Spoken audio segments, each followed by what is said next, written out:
It's a beautiful world out there. It's a beautiful world out there. Hello, everyone. Welcome to Beautiful Minds at Work. So today I'm joined by a very special guest all the way from Bangalore, Miss Vidya Vivek, founder Vidya Fashion Academy. She is a very talented fashion mentor with excellent education from India and abroad. She has obtained six masters and PhDs in many specializations in the field of fashion education, apparel design, and been awarded with a gold medal from late President Sri Abdul Kalam.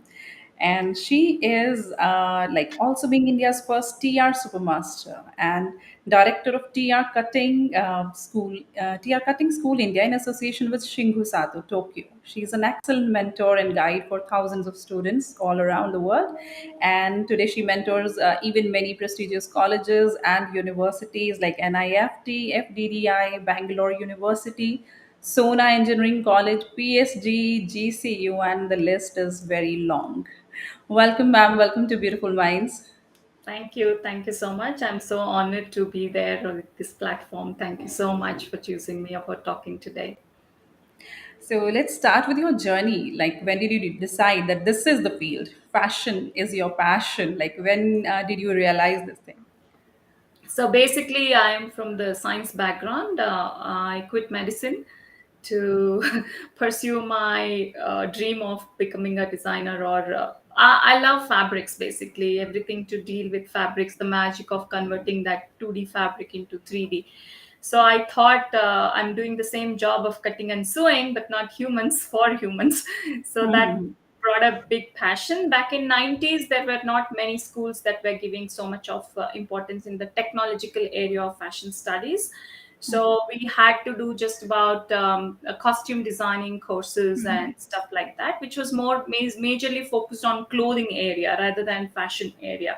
I'm talking 94. So that those times we were not much exposed as Indians for ultimate reach on a curriculum or a career based fashion learning. It was more on a hobby based and working for industry kind of stuff. So I did pursue those costume designing and had masters in sociology and understanding people's psychologies and stuff like that.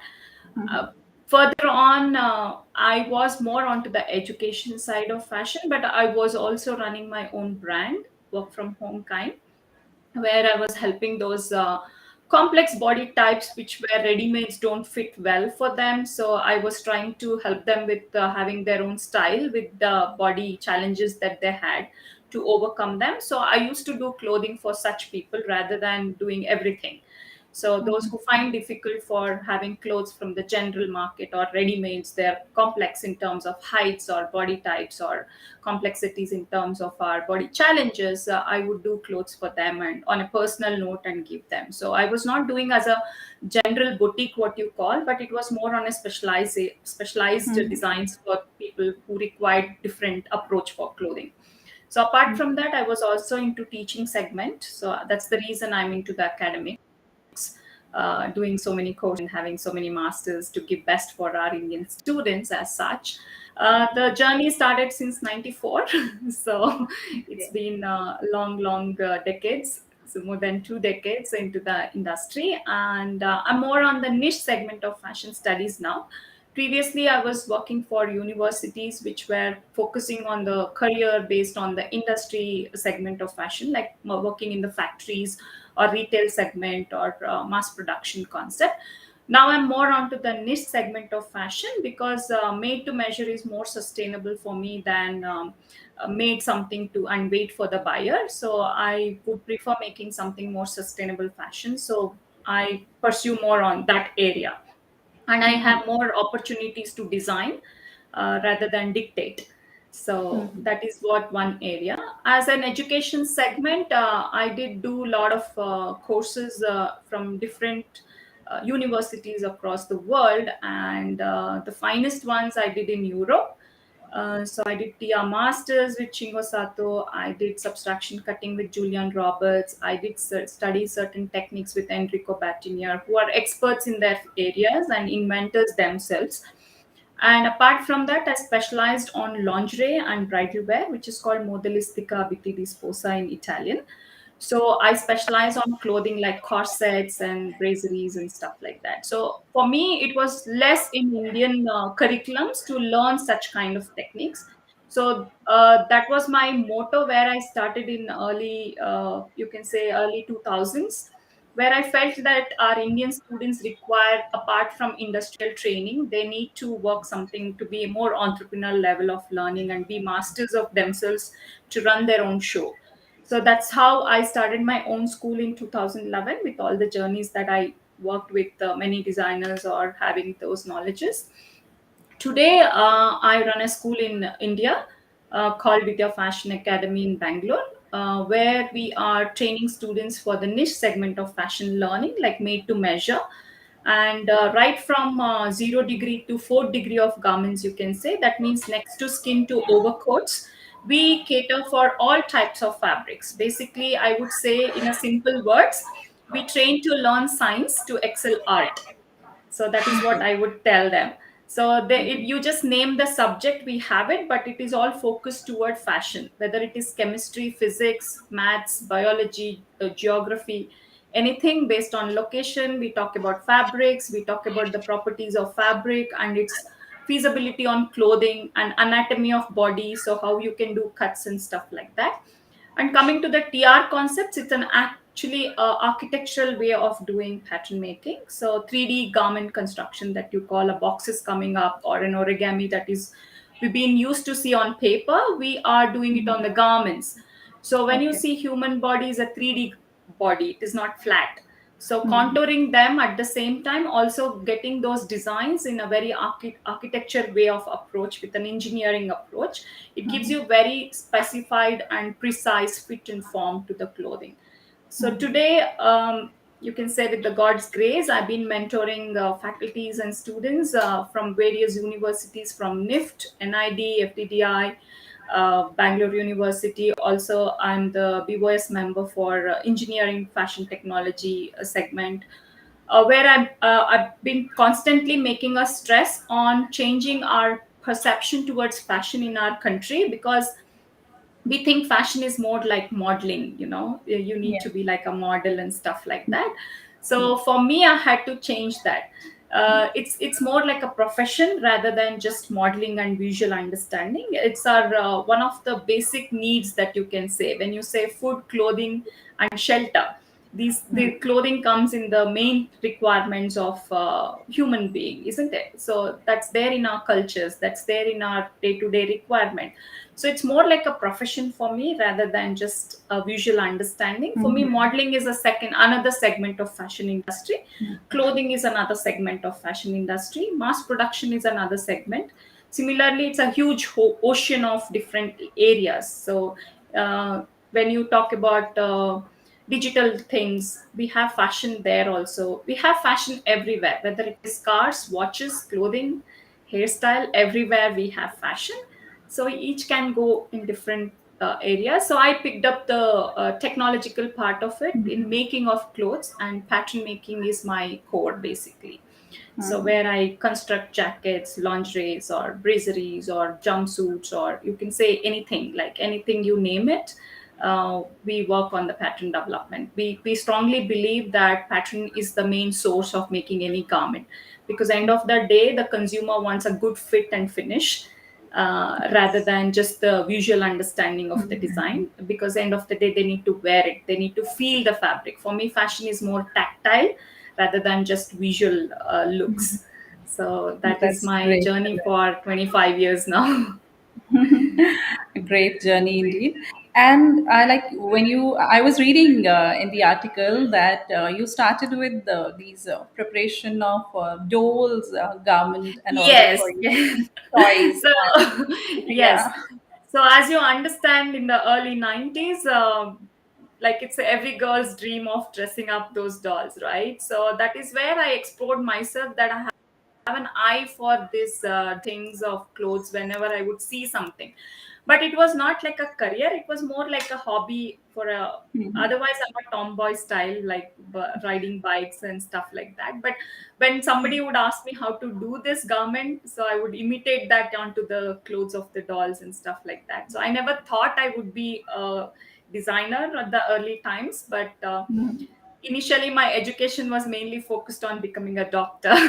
so Mhm. so I Yes. think I do the same job now, cutting sewing like doctors do, but no blood involved. Yes. Yes. And you started like from India, and then gradually you moved around the world for your education, or even you're now working with fashion designers from all over the world. What kind of changes do you see as far as like the professional attitude is concerned, whether it's like India or the other countries? And what new learnings have you like accumulated from there? Yes, so a major thing that changed my persona of looking into the education of fashion, I stopped working on looking at to the grades and marks that they get. So in our school, we do not have any exams or things like that. We do not have exams at all. So we have a concept called evaluation process. So we evaluate them at different stages to help them to learn better. So I one thing I strongly understood is that before learning you cannot judge anybody, isn't it? Like Yes. one day of their work cannot be judged for their entire year of input they have put. Maybe they were not well on that day, maybe they could not do best on that day. So the circumstances would change in the 3 hours. I cannot decide the future of somebody's career. Yes.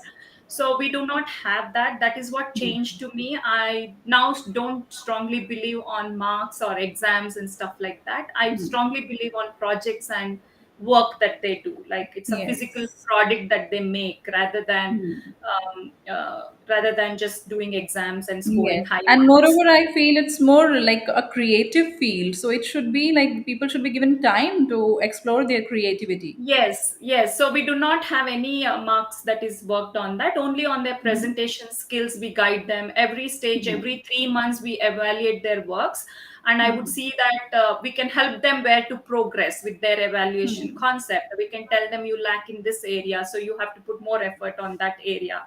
So at the end of our course or a curriculum that we are looking at, our students should be able to have a confidence to deal with a client. So I don't do fashion shows for our school. I ask them to put their money on budgeting into their line and make clothes for sellability, not for showing in the fashion show. So build your clients first, first make your client circle, then do a show. There is something to sell that time. And there is something to come, like you have customers to come and watch your show and buy your product. So at the beginning of the course, when they are a student, they have very ambitious designing happening. So they don't know what their customers require exactly.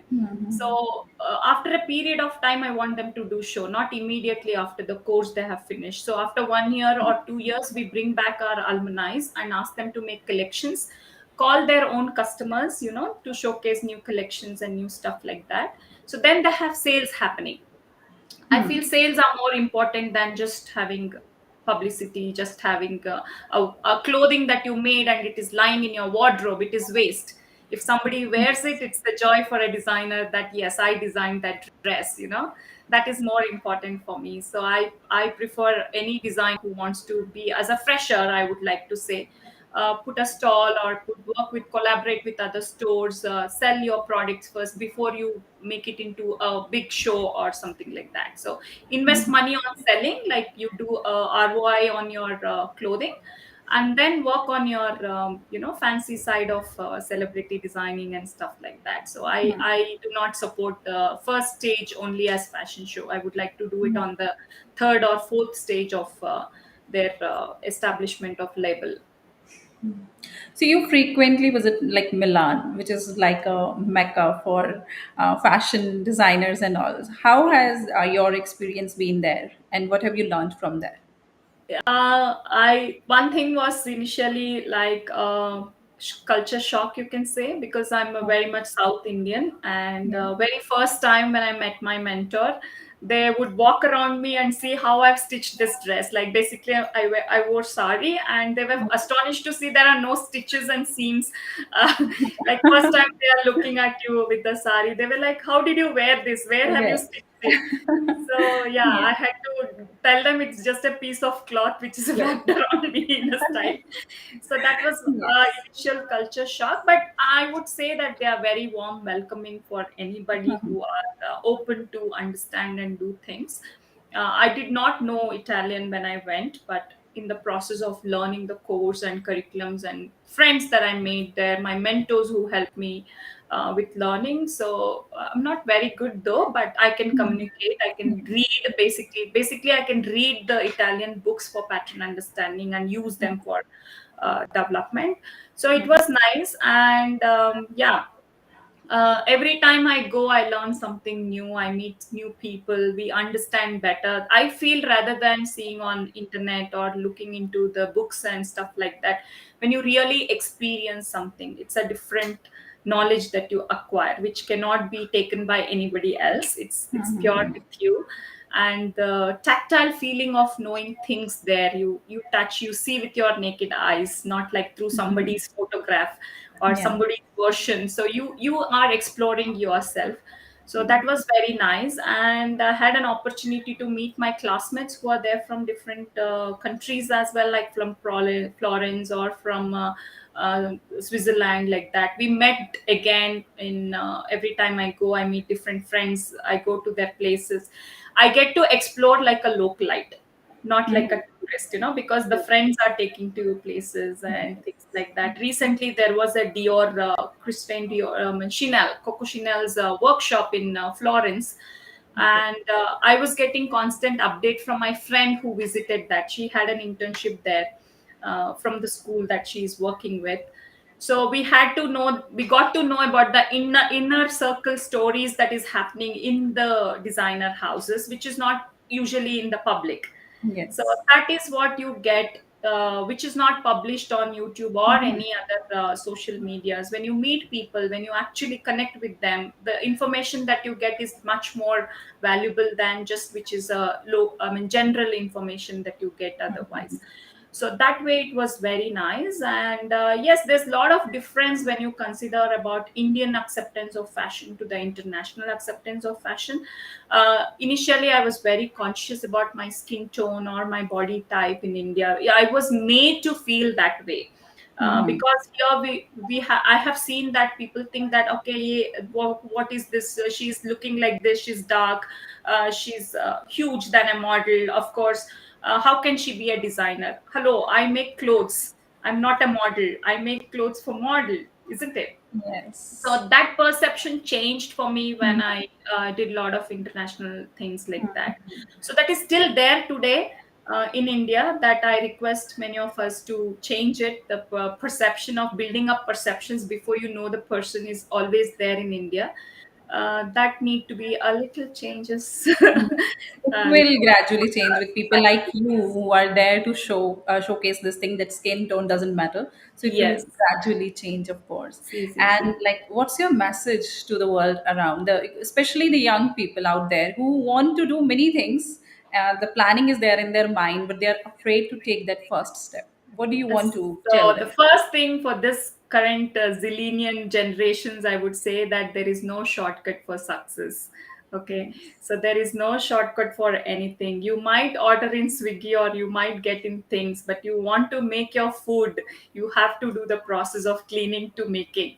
So there is no shortcut that you can become an overnight designers. Okay, you have to put in a Yes. lot of efforts on your goal, because it's your dream. Somebody cannot work for you, isn't it? So they have to put themselves into their dream, not ask everybody to work for their dream. So that is one thing I have seen, that they want instant, like Maggie noodles. They want everything instant in this era, which is not a very right way of going into the line of their dreams, I would say. So take a small steps, like baby steps, so where you are not looking back again. Take small steps towards your goal rather than taking an elevator, and crashing down. Take small steps, build your own steps so that you are not looking back when you reach further. So you don't have to come back and repair your steps every time. So you build a good foundation and go further. Whatever dreams that they have, to be a designer or to launch a label or to work for some companies or to work under some favorite designer or guru that they have, everything goes by step. So I would ask them to have patience and don't find for shortcuts. Absolutely. And after this short conversation with you, I can bet on this thing that your students are fortunate enough to have a mentor like you, Oh, that's so because nice. you are a kind of a person who can, along with telling them the intricacies of fashion, like clothing, fabric, and all that, the things like other things which you are life lessons which you must be sharing with them and like guiding them towards the right path, I would say. So that is absolutely like worth appreciating, and like congratulations to you Thank you. on achieving all this in your life with your hard work and everything. And I wish you, on behalf of Work TV, very, very good luck for your future endeavors. Thank you so much for Work TV and bringing me on board to share my thoughts. And I really appreciate what you guys are doing. And I wish all the best to everybody who are watching this and the team as well, to bring in more people to inspire more of our younger generations and those who are aspiring designers as well. Thank you so much. Thank you so much. Good evening. Have a great time ahead. Thank you.